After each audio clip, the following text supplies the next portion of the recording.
오늘은 바람 속에서 피는 꽃이라고 하는 제목으로 여러분과 함께 하나님의 말씀 나누기 원합니다. 인생의 항로가 결코 쉽지가 않아요. 인생의 그런 모든 풍파 속에서 우리가 하나님을 어떻게 의지하고 또 하나님을 어떻게 붙잡고 나아가는가라고 하는 것이 우리 신앙의 항로를 결정하고 우리 신앙에 힘을 주는 그러한 요소로 작용을 합니다. 그래서 바람 속에서 하나님을 붙잡을 때 하나님께서는 바람 속에서도 꽃을 피게 하시고 그곳에서 하나님의 영광을 나타내 주신다라고 하는 것, 이런 것들을 중심으로 오늘 하나님의 말씀을 나누기 원해요. 28절에 보시면 사울이 제자들과 함께 있어 예루살렘에 출입하며 이렇게 나와 있습니다.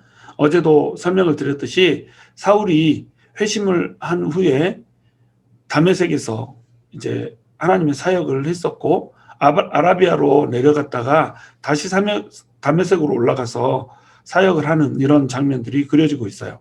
그래서 다메섹에서 아라비아로, 다시 아라비아에서 다메섹으로 이렇게 돌아다니면서 하나님의 일을 한 시점, 이것을 약 3년 정도를 잡는다고 그랬죠.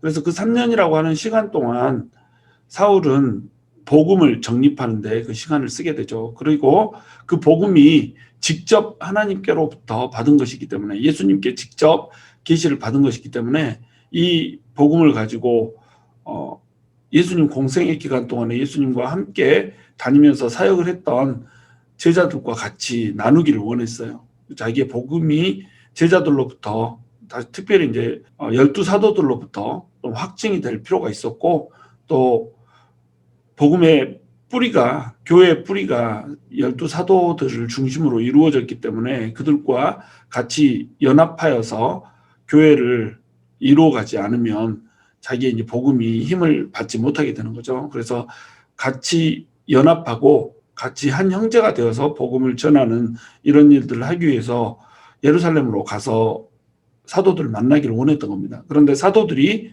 바울을 만나기를 힘들어하죠. 사울이 핍박자였기 때문에 그 핍박자가 갑자기 변하여서 자기들을 만나고자 이렇게 하기 때문에 어떤 함정이 있는 걸로 생각해서 두려워했던 겁니다. 그래서 바나바라고 하는 사람이 나타나서 그들을 청거해주고 드디어 바나바의 청거로 이제 예루살렘에 있는 그 교회의 본거지 안에 있는 사도들과 만남을 성사시킬 수 있게 이렇게 된 겁니다. 지금 사울이 제자들과 함께 있어 예루살렘에 출입했다라고 나오고 있는데, 이것을 갈라디아서 1장 18절 19절에서는 보다 구체적으로 설명을 해주고 있어요.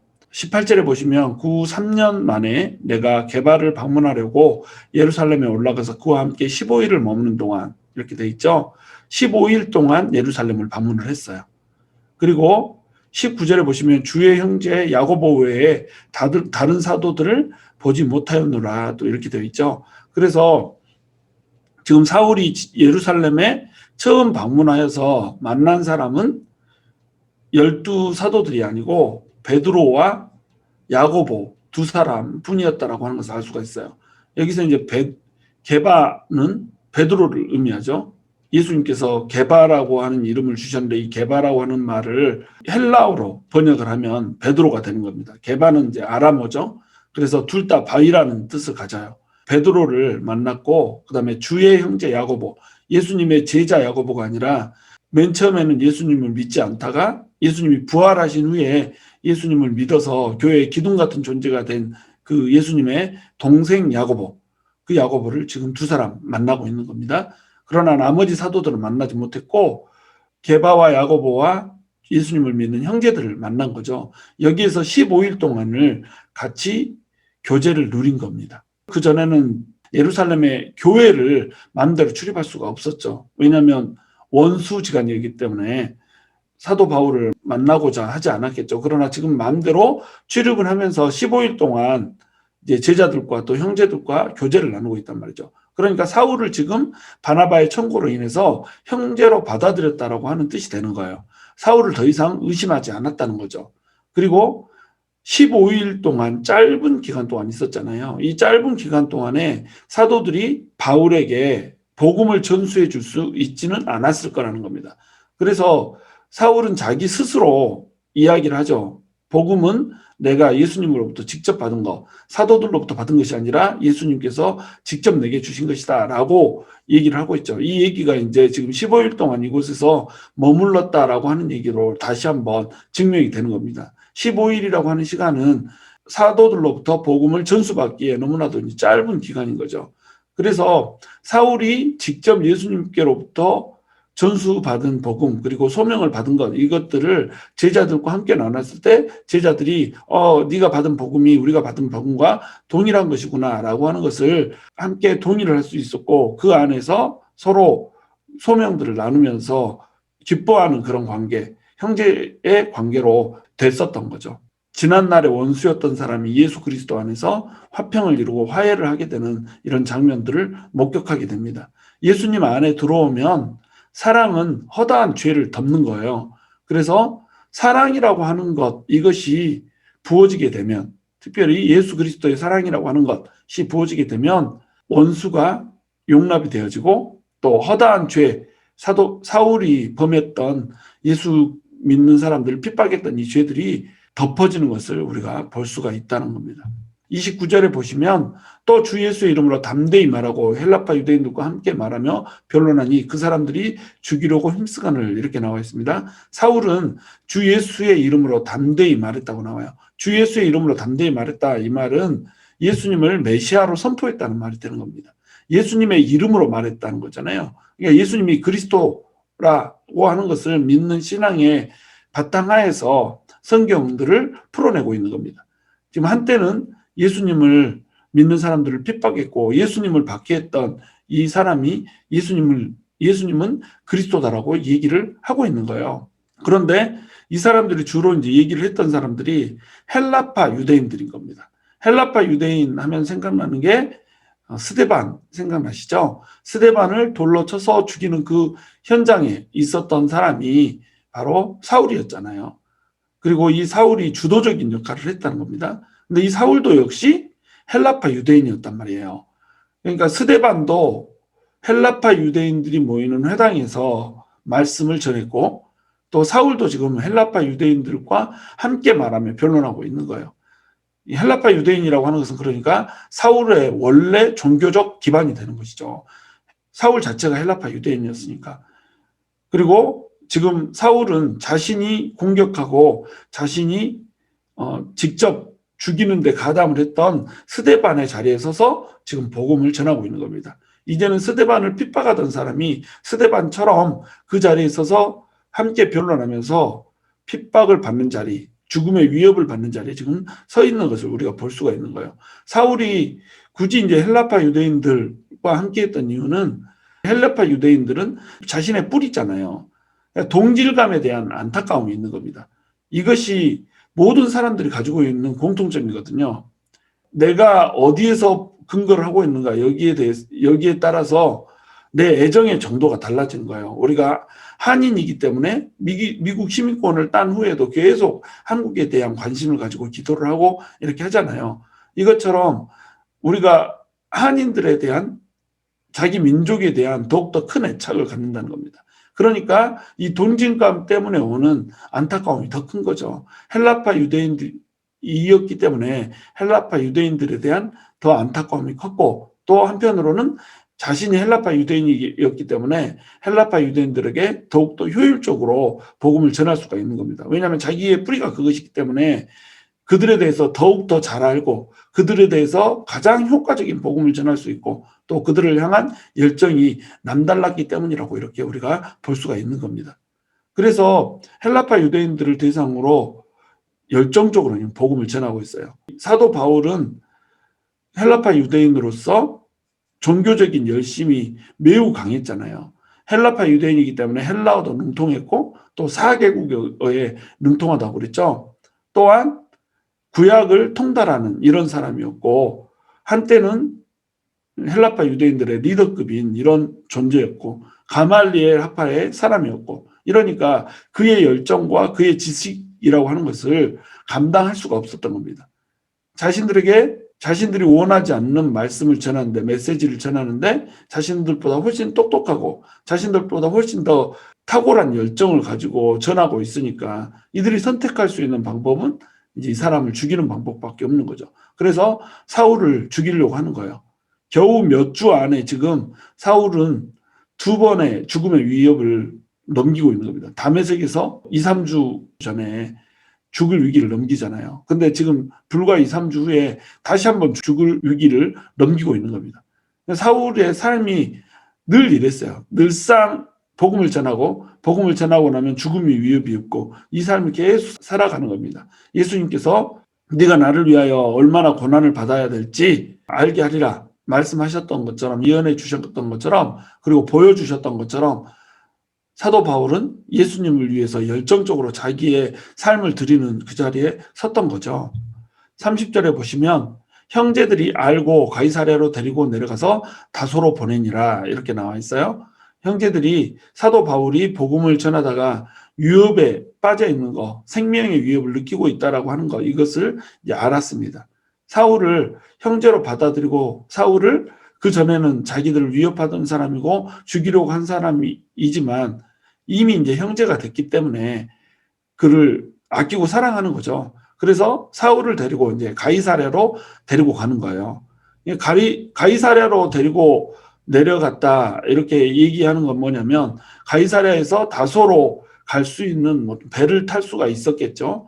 뭐 첫 번째는 그 이유가 있겠지만 두 번째는 가이사랴에 머물 곳이 이제 있었다는 거죠. 그래서 예루살렘에서 가이사랴로, 가이사랴에서 다소로 이렇게 이동하는 것을 볼 수가 있는데, 가이사랴는 사도행전 8장 40절에 보시면 빌립이 아수돗이라고 하는 곳을 지나서 가이사랴로 가는 것을 우리가 볼 수가 있어요. 그리고 사도행전 21장 8절에 보시면 빌립 집사가 가이사랴에 거하고 있는데 사도 바울이 선교 여행을 돌아다니다가 빌립의 집에서 머물고 있는 것을 볼 수가 있어요. 빌립에게 4명의 딸이 있는데 4명 다 예언을 하는 자라고 이렇게 사도행전 21장 8절에 나오거든요. 이 말씀에 비춰볼 때 이 가이사랴에는 빌립이 교회를 개척한 장소였고 그곳에 빌립의 집이 있었던 겁니다. 그래서 아마도 이제 빌립이 교회를 개척했기 때문에 그곳에서 바울이 머물면서 함께 교제를 하고 이제 시간이 돼서 다소로 보내졌다라고 하는 거, 이것을 이제 우리가 알 수가 있는 거죠. 길리기아 지방에 있었던 다소, 지금 그러니까 지금으로 치면 터키라고 볼 수 있는데 지금 터키에 있는 길리기아 지방에 다소라고 하는 성이 있었어요. 이 성이 바로 사도 바울의 고향인 겁니다. 자기 고향으로 이제 보내는 거죠. 고향 다소에서 약 10년간의 시간을 보내요. 10년은 결코 짧지 않는 시간이거든요. 바울은 다메섹에서 아라비아에서 또 다메섹으로 가서 3년을 보낸 다음에 잠깐 한 15일 예루살렘에서 사도들을 만나고 가이사랴에서 잠깐 들러서 시간을 보낸 다음에 고향인 다소로 가서 10년의 시간을 보내는 거예요. 총 통틀면 약 13년의 시간을 보내는 겁니다. 이 13년의 시간을 이 사람은 본격적인 사역을 하지 않은 채, 물론 열정적으로 복음을 전하지만 아직 이방의 빛으로 세워져서 이방의 빛으로서의 이 사역을 본격적으로 하지 않은 채 13년의 시간을 보내는 거예요. 다메섹에서 아라비아로 광야로 가고 또 다메섹으로 올라오는 이 과정을 어떤 사람은 길게는 6년, 7년으로 보기도 하거든요. 그러면 6년, 7년 플러스 10년 하면 17년 이렇게 돼요. 그리고 다소에서 시간도 8년에서 12년을 보는 사람이 있어요. 그러면 12년이라고 맥시멈으로 잡을 때는 12년 더하기 7년 하면 19년이잖아요. 무려 20년 가까이를 이 사람은 숙성의 시간으로 보내는 겁니다. 물론 열정적으로 전도하고 또 열정적으로 하나님의 복음을 전하면서 다메섹에서처럼 그렇게 보냈겠지만 다소에 머무는 시간이 10년이었단 말이죠. 이 사람에게는 하나님의 더 큰 일을 하기 위해서 숙성되는 시간, 자신을 키우는 시간, 성숙되는 시간, 이 시간을 보낸 거죠. 다소라고 하는 장소는 로마의 3대 교육의 도시 중에 하나라고 그랬잖아요. 알렉산드리아, 아테네, 다소, 이게 3대 도시였는데 그 중에서도 다소가 굉장히 이제 컸다고 그래요. 그래서 학문의 도시에서 학문들을 연구하면서 세상 학문과 하나님의 복음이라고 하는 거, 이것에 접점을 찾으면서 이런 식으로 숙성의 시간을 보냈던 거죠. 그러니까 사도 바울이 그렇게 강력한 복음의 사도가 될 수 있었고 또 이방의 빛으로서 손색이 없는 그런 사람으로 사역을 해나갈 수가 있었던 겁니다. 우리에게 이 숙성의 시간이라고 하는 것이 반드시 필요하거든요. 여러분, 화를 멀리 날려보내려면 얼마나 힘있게 화를 땡기냐에 따라서, 얼마나 뒤로 많이 땡기냐에 따라서 이 화살이 얼마나 멀리 나가나가 결정되거든요. 바람은 계산하는 것이 아니라 극복하는 것이다, 이런 말이 있단 말이에요. 그럼 바람이 부는데 바람에 흔들리지 않고 화살이 힘있게 나가려면 어떻게 해야 되겠어요? 최대한 당겨서 힘을 낼 수가 있어야 되는 겁니다. 나가는 그 속도가 주변의 바람의 속도보다도 더 빨라야 바람을 극복하는 거예요. 그 바람을 극복할 힘이 없으니까 바람을 계산하는 겁니다. 왼쪽에서 오른쪽으로 바람이 부는데 명중을 시키려면 살짝 왼쪽으로 치우치게 계산을 해서 쏴야 되는 거예요. 그러면 바람에 밀려서 딱 중앙에 명중되게 이렇게 되는 겁니다. 이것이 일반적인 거란 말이죠. 그런데 힘이 있는 사람은 뒤로 확 당겨버리면 바람을 가를 수 있는 속도를 낼 수 있기 때문에 화살이 바람에 상관없이 바람을 극복하고 나가서 중간을 명중해 버립니다. 계산이 필요가 없는 거죠. 힘이 있으면 계산이 필요가 없다는 거예요. 근데 이 힘은 어디서 나오냐? 뒤로 당겨지는 것에서 나온다는 겁니다. 얼마나 뒤로 당겼느냐가, 얼마나 뒤로 물러섰느냐가 힘을 낼 수 있단 말이에요. 바로 이 원리가 우리 신앙생활에서도, 그리고 우리 인생의 삶에 있어서도 그대로 적용이 되거든요. 우리가 얼마만큼 숙성의 시간을 갖는가라고 하는 것은 매우 매우 중요해요. 얼마만큼 우리가 준비의 기간을 갖는지, 또 얼마만큼 우리가 물러섬의 기간을 갖는지, 이것이 매우 중요하다는 겁니다. 우리의 삶에 있어서 앞으로 고 이렇게만 가면 우리가 넘어지기가 쉬워요. 그런데 숙성의 시간이 있으면, 뒤로 쫙 당기는 그 시간이 있으면 바람을 극복하고 휙 날아갈 수가 있다는 겁니다. 그러므로 여러분의 인생이 지금 다소 멈춰져 있다, 다소 정체되어 있다, 이럴 때 이 시간을 숙성의 시간으로 보내십시오. 내 인생은 왜 이렇게 뒤처져 있는가? 내 인생은 왜 이렇게 잠잠하고 앞으로 나아가지를 못하는가? 내 인생은 왜 이렇게 힘이 없고 나약하게 흘러갈 수밖에 없는가? 라고 생각하지 마시고, 지금의 시간을 숙성의 시간으로, 자기 성장의 시간으로, 자기를 개발하며 하나님을 붙드는 시간으로, 하나님을 향한 신뢰를 쌓아가는 시간으로, 이런 시간으로 보내시란 말이죠. 그러면 이것이 우리에게 당김의 시간이 되는 거예요. 이것이 우리의 물러섬의 시간이 되는 것이고, 이 당김의 시간은, 또 물러섬의 시간은 바람을 능히 극복할 수 있는 힘을 우리에게 제공해 주는 겁니다. 숙성 없이 맛을 낼 수가 없어요. 포도주도 오래될수록 맛을 많이 내잖아요. 위스키도 오래될수록 30년산, 40년산 이렇게 되면 흉내낼 수 없는 맛을 내게 되잖아요. 숙성의 시간이 이렇게 소중하다는 겁니다. 우리가 주님 안에서 숙성되는 시간을 반드시 겪어야 된다는 거예요. 그냥 힘든 시간들을 힘들게만 보내지 마시고, 자기를 숙성하는 시간으로, 연단하는 시간으로 이렇게 보내고 나면 반드시 이것이 바람 속에서 우리가 꽃을 필 수 있는 그러한 귀한 시간이 될 수 있게 될 것이라고 하는 것이죠. 31절에 보시면, 그리하여 온 유대와 갈릴리와 사마리아 교회가 평안하여 든든히 서가고 주를 경외함과 성령의 위로로 진행하여 수가 더 많아지니라, 이렇게 나오고 있습니다. 박해가 계속되고 있어요. 지금 이제 이 박해가 온 유대와 갈릴리와 사마리아 교회가 평안하여 든든히 서가고 있기 때문에, 교회가 평안했단 말은 박해가 어느 정도 잦아들었다는 뜻이 되기도 해요. 그러나 이 박해가 아주 없어지지는 않았을 거라는 거죠. 느닷없이 교회에 우호적인 그런 태도들을 이 유대인들이 가졌을 리가 없지요. 그래서 박해는 계속 되었겠죠. 그러나 박해가 이전보다 훨씬 잦아들었음을 우리가 알 수가 있어요. 왜냐하면 교회가 평안하여 든든히 서갔기 때문에. 어찌됐건 박해가 있는 상황 가운데서도 지금 교회는 성장해 가고 있는 겁니다. 박해가 없었다라고 한다면 예루살렘 교회에 머물렀을 이 교회가 박해가 왔기 때문에 온 유대와 갈릴리와 사마리아 교회로 퍼지게 된 거예요. 이 온 유대와 갈릴리와 사마리아 교회라는 말은 이스라엘 전역을 말하는 겁니다. 이스라엘은 세 부분으로 나눠진다고 그랬죠. 가장 남쪽에 유대, 중간 지역에 사마리아 지방, 그리고 맨 북쪽에 갈릴리 지방, 이렇게 세 부위로 나뉘어져요. 이 세 부위가 전부 언급이 되고 있죠. 그런데 지금 사도행전에서는 사마리아 교회를 중심으로 기술이 되어 있잖아요.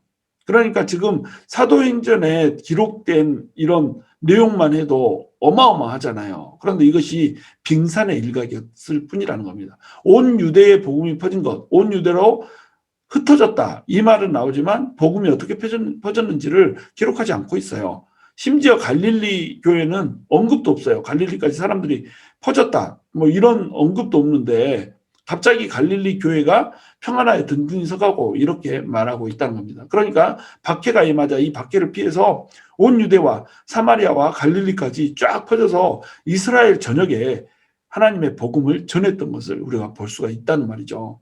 박해 가운데 바람이 불고 비바람이 치는 가운데서도 복음의 꽃이 지금 피어가고 있는 겁니다. 교회가 평안하여 든든히 서가고 있는 거예요.